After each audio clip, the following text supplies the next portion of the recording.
Welcome to New York Nonprofit Media. My name is Jeff Stein, and I'm here with Susan Stamler, the new Executive Director of United Neighborhood Houses. We're so happy to have you here. We had your predecessor, Nancy Waxstein, about 6 months ago, or maybe actually longer than that.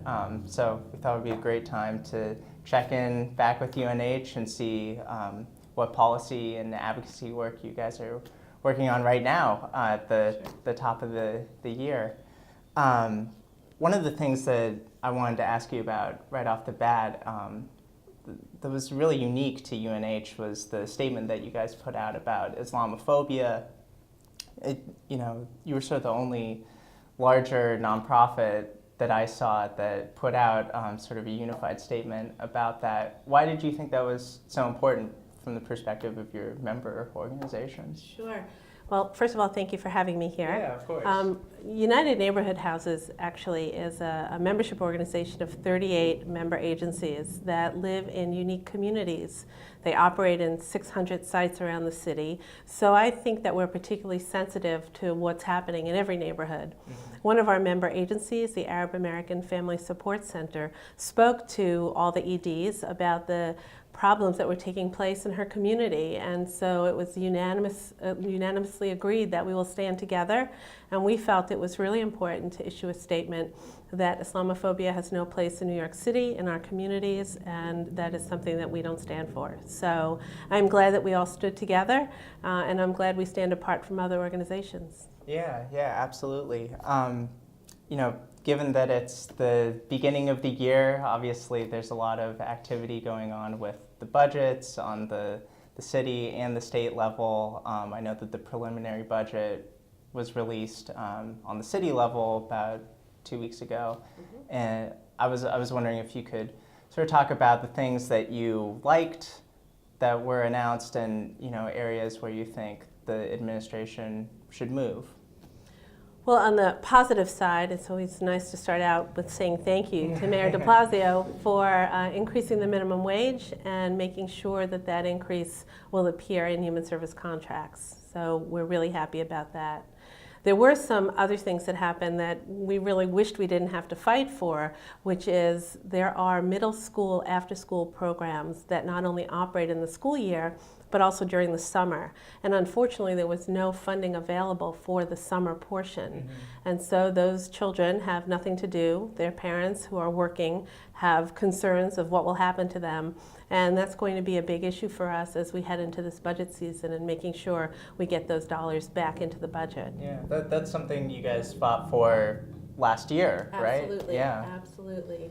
And in keeping with youth programming, the needs keep growing, and so we're really proud of the work that the Beacon schools are doing, and those are partnerships with settlement houses and other nonprofit organizations that work in schools and run programs, and the funding has been flat, and so we're seeking additional funding again for those kinds of supports for young people and their families. Yeah, so speaking of services for youth, obviously pre-K is a huge development here in the city.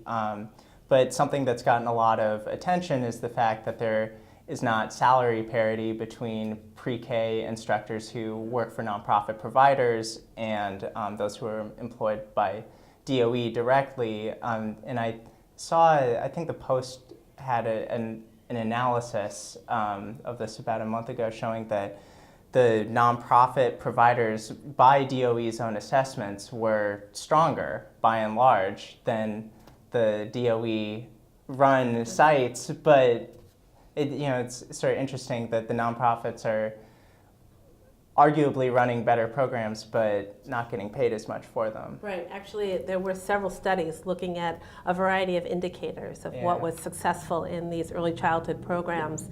And I'm perplexed. I don't understand why staff who must have the same credentials work in programs dealing with the same types of young people's children are paid at such different levels. Mm. And the fact that community-based programming operates year-round, so these staff are actually working longer and harder. They have longer hours in the day. It's not only the school day, it's longer than that. Mm-hmm. And then there's the wraparound support for families, working families that work in the summer and work on school holidays. Right. So here you have our staff who are just paid less money, and I can't understand any rationale for that, especially when there are reports indicating that in fact the quality is as good, if not better, in community-based settings. So that is a big issue for us. That's in addition to a budget issue. We're really hoping that the mayor and his staff come to the table and start looking toward parity, because it's not only unfair, but it's also draining for our sector, because who could blame workers who have the credentials and have been trained to want to go where they can get paid more money? So we're actually losing really wonderful staff and teachers in our community settings. Right, and I guess that's a good segue into, on the state level, talking about wages for the human services sector. I know that's an issue that you have done some advocacy work around, and maybe I imagine you were a little disappointed by what you heard from the governor initially a couple of weeks ago. Or what we didn't hear. Yeah, what you didn't hear. Yes. So what is that advocacy push going to be like? Looks like the city understands that issue from your perspective. Right. How are you going to work on educating state lawmakers? State lawmakers and the governor. It's a really big lift, right? It's a lot of money. And again, that's one of those head scratchers where the governor did the right thing by increasing the minimum wage and in a phase-in, but totally left out the partnership that exists between government and the not-for-profit sector. In most cases in New York, government doesn't run these programs. It's the nonprofit sector that does. So I don't understand how you could draw a line and see that if you're in the human services or nonprofit sector, you wouldn't be eligible for the same kind of benefit.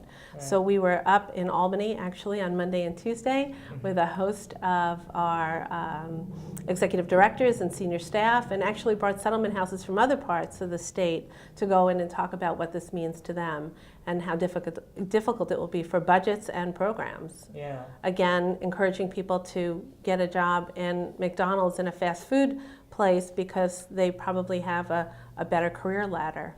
Right. What other issues were on the minds of the settlement houses as you guys went up to do advocacy days? Yeah, we always have a lot to talk about up there. The issue of summer jobs is important in New York State. When we lost funding from the federal level for summer youth employment, the state and city did step in, but they're not meeting the need.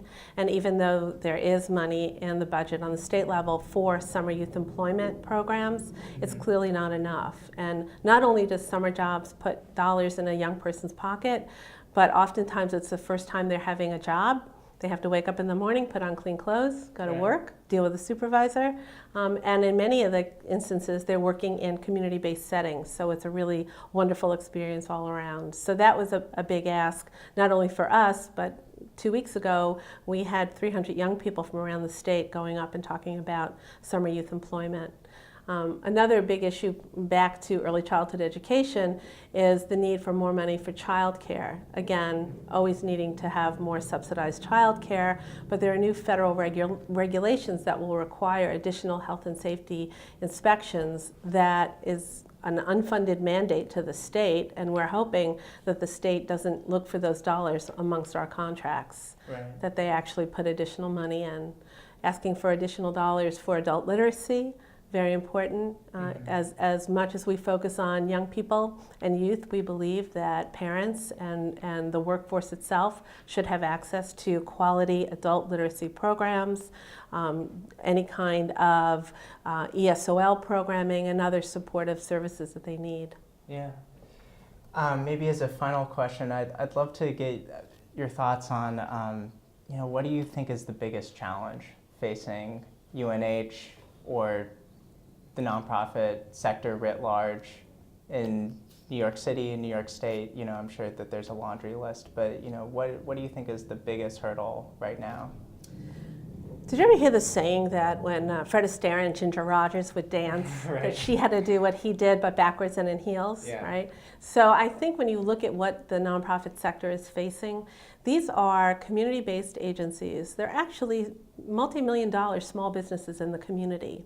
So in addition to adhering to regulations on the federal, state, and city level, and in addition to hiring staff and providing quality services, we find ourselves really operating in a business climate that is not very friendly at times to the nonprofit sector. So issues like salary parity, issues like the importance of indirect rates and funding for all the things that contracts should pay for but they don't pay for, rent that goes up or adding rent in NYCHA sites, all the business issues of running programs is really something that is a huge challenge for many programs. So again, providing the quality services, embedding themselves in communities, the notion of what settlement houses do with community residents.